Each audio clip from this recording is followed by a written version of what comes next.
నీ వశమయ్యున్న ప్రాణాత్మదేహమును పరిశుద్ధపరచుటయే నీకిష్టమాయను.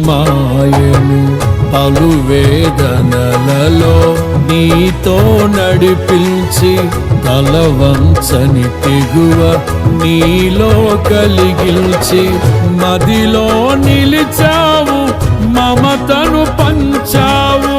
నా జీవితమంతా నిన్ను కొనియాడెదను. ఎంతగా కీర్తించినా నీ రుణము నేనే తీర్చగలనా? ఇదే కదా నీలో పరవశం, మరువలేని తీయని జ్ఞాపకం. నూతనమైన కృపా, నవనూతనమైన కృపా